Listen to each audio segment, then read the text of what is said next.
Stormborn by Black K. Cat. Chapter 1. Prelude to the Storm. Prelude. A short piece originally preceded by a more substantial work. Also an orchestral introduction to an opera. There's a voice in Naruto's head, tucked in behind his thoughts, and it's always been there. When he's little, it's simple enough to ignore, easy to overlook, because it doesn't say much and Naruto rarely understands it when it does. So he runs and plays and ignores the way people glare at him, and it's simple. Not quite easy, but close enough to count. He's a child, living first in the orphanage and then on his own, and if he's a little better than other children at chores and housekeeping and the like, he puts it down to practice when he bothers to think about it at all. But it comes to him in dreams more than it ever does awake, and there he doesn't bother to shut it out or push it down because those dreams are beautiful. There's an island under a bright summer sun, a city on the sea with azure waters all around, a city in white and red and shining gold, built on terraces climbing from the edge of the ocean and up into the surrounding hills. He dreams he's there more nights than not. He dreams of walking the streets, running them with other children his age, darting through crowds of civilians and dodging groups of shinobi wearing a symbol he doesn't know, even though it feels achingly, horribly familiar and laced with regret. The children run, and he goes with them, leads them more often than not, and instead of the black and brown hair common in Konoha, those around him have red or blonde or even stranger colors. And they smile, these people. They smile and laugh at Naruto, ruffle his hair, and call hello. And that's never ever happened in Konoha before. Naruto finds himself smiling back without fear or hesitation too, answering their waves and laughter with his own. And he runs and plays with the other children, his friends. And that's never happened in Konoha either. From the time the sun rises to the moment it sets, and then goes back to a huge stately building that rises from its surroundings like a palace. There are other children there, some of them his friends, and some only acquaintances, and they eat around a long table filled with food. Men and women in bright uniforms watch them, laugh with them, play with them, and Naruto thinks that this place is an orphanage, but it's very different than the one he knows, brighter and cleaner and happier, with shinobi for caretakers instead of civilians. So Naruto dreams of laughter and friendship, and people who slip into his heart and take up space become more precious than air and even dearer. Then he wakes to an empty apartment that's too large for just him. Cold gazes and blank stares and dark whispers when his back is turned. Children who avoid him, and parents who pull their families away by the hand. And it aches. It stings and wrenches and hurts, and Naruto doesn't think this is the kind of thing you can put a bandage on and fix so simply. But he runs and laughs anyway, an echo of his bright and beautiful dreams brought into the cold and dreary light of reality. He pretends he has friends, and he plays pranks and runs, and he tries not to listen to a voice that pounds in his head and whispers, "Not home, not home, not home, go, go, go, home, and I'll find happiness." Cold eyes and cold hearts and colder loneliness in reality. Joy and kindness and comfort in his dreams. Sometimes Naruto wonders why he even wakes up at all. He's dying by inches and no one cares. But then someone does care, and that's better. The academy is good, and Iruka-sensei is better yet. The people there don't whisper so much, even if some of them glare, and Iruka at the very least treats them all the same. Some of the children there aren't wary of him either, and their parents don't seem to care as long as they don't spend too much time together.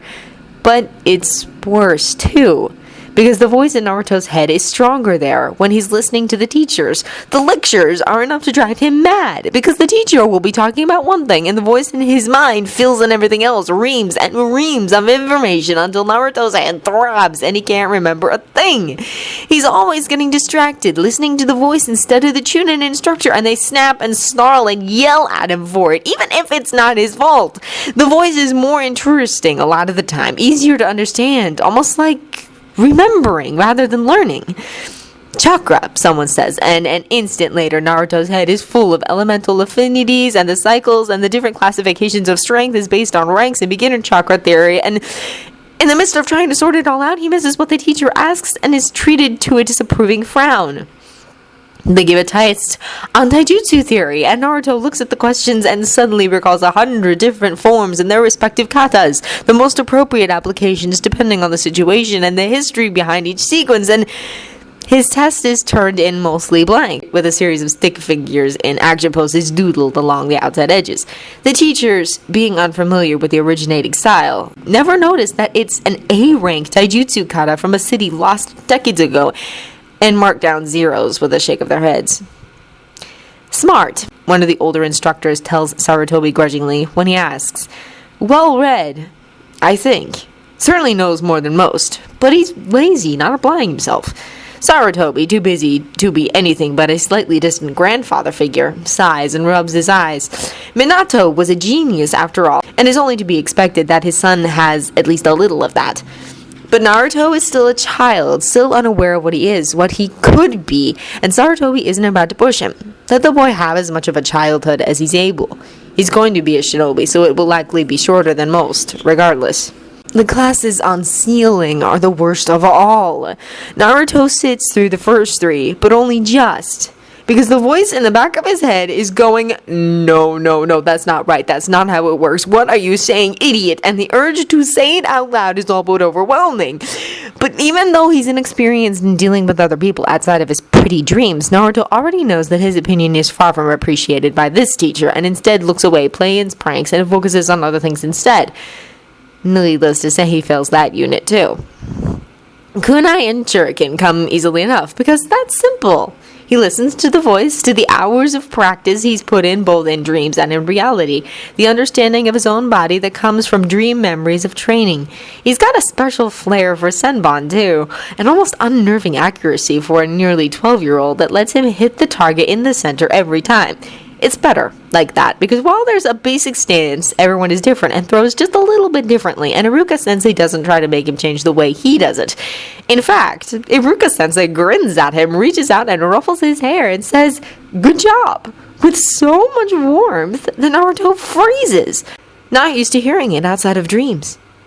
He grins back, wide and bright and delighted, and thinks, precious.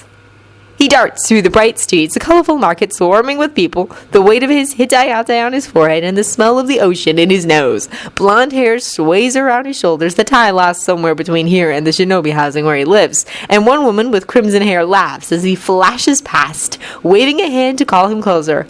"Arashi-kun," she calls. Wait, you'll never get anywhere with your hair in your face like that." Naruto, or Arashi, maybe, or possibly both of them, stumbles to a halt, then ducks back with a bright grin and slips around her stall with its display of beautiful hair ornaments. "Thank you, Mio-san," he says dutifully. She's tall and pretty, with calluses on her fingers from kunai, her brilliant hair pulled up in a neat knot, and she clucks her tongue when she tugs him close. "Of course, Arashi-kun," she says, blue eyes sparkling as she pulls out a brush and runs it through his hair. "Are you late today? Have you eaten?" "No, Mio-sama. Saihara-sensei gave us the morning off, and I ate at home." Mio's not his mother, is only distantly related. Cousins, or at least that's what she says, though in reality the Uzumaki clan is large enough that it's possible they're hardly related at all. But she acts like it. And Naruto, who gets the same treatment from the majority of people on the streets, has long since learned not to protest. He does regardless, though, when she picks up a pair of hair sticks with needle-sharp points and a string of golden bells on them. "Mio-san, I don't have money for that, and you can't—" "Hush," she says fondly, pulling his hair up into a twist and sliding the ornaments into place. The bells chime softly as she brushes her fingers over them. "They're mine, so I can do whatever I want with them. And besides, they're a good backup weapon for a shinobi, don't you think?" She winks at him, tapping her own hair ornaments, and Naruto flushes but smiles back. "Thank you, Mio-san," he says, reaching up to touch the slender string of bells. It's a sweet sound, cheery and kind, and reminds him of her voice. There are so many people in this dream world who are precious to him, so many near to his heart that it's very close to the whole city. And he loves them, loves this place, so different from the waking world. Mio smiles at him, placing a hand on his head. "Anything for our future Uzukage," she says, and though the words are amused, they're not patronizing in the least. Hopeful, maybe. And for Naruto, he's used to mockery and derision whenever he tells someone beyond Hokage Jiji or Iruka-sensei about his goals. That's the absolute best thing in the world.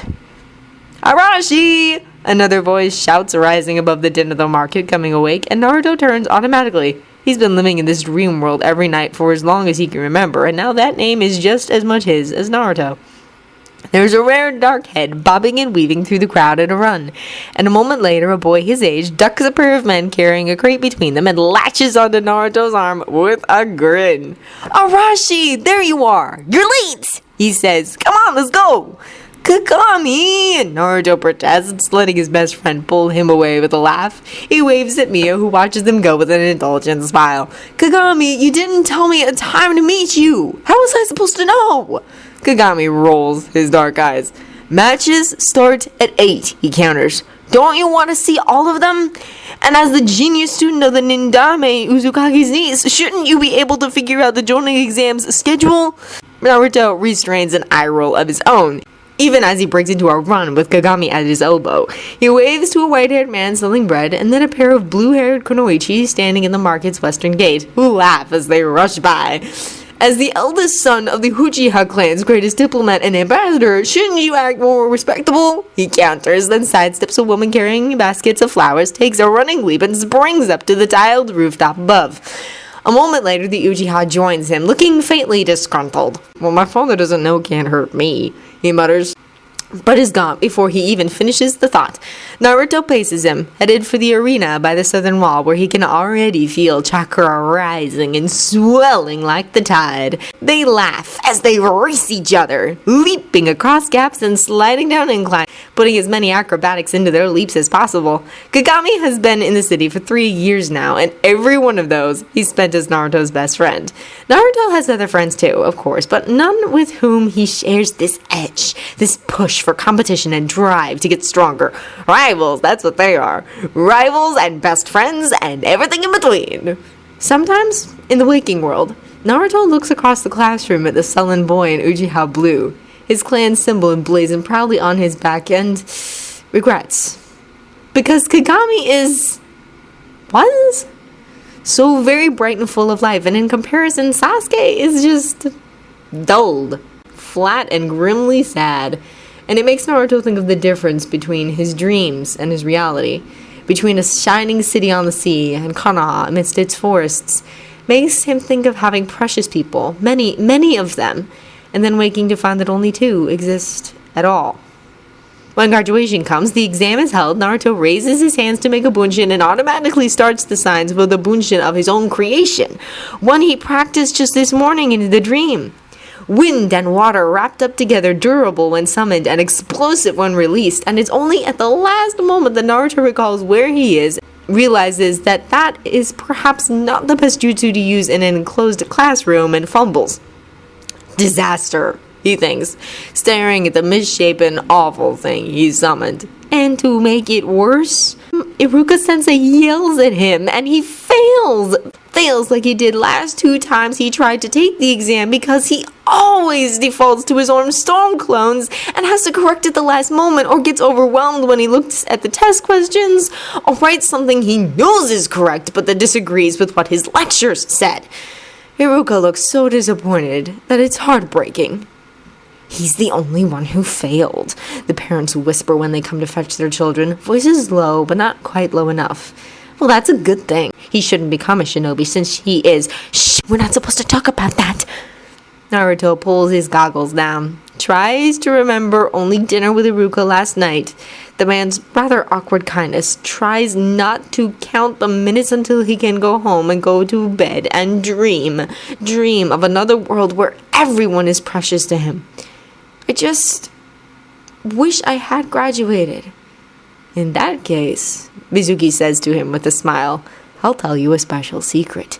Don't trust, the voice in Naruto's head whispers, but for the first time in a very long while, he forces it back, shuts it out completely until he can't even hear a trace of it.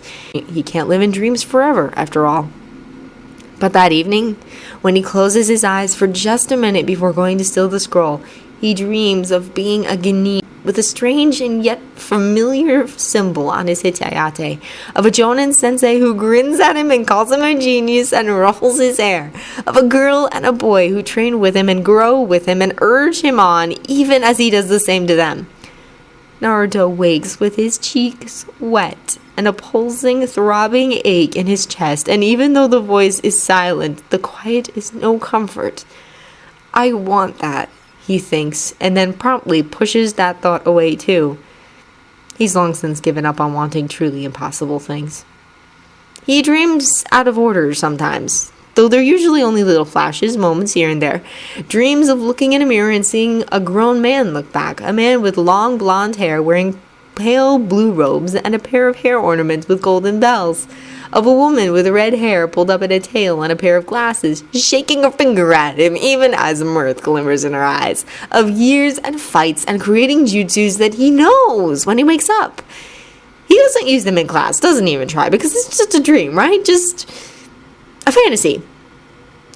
But sometimes Naruto isn't so sure, because he dreams of being that man and going to meetings, having people bow and smile and murmur, Saindame Uzuhage Uzumaki Arashi. Dreams of reading letters bearing the newly appointed Hokage seal, signed with the name Sarutobi Hiruzen.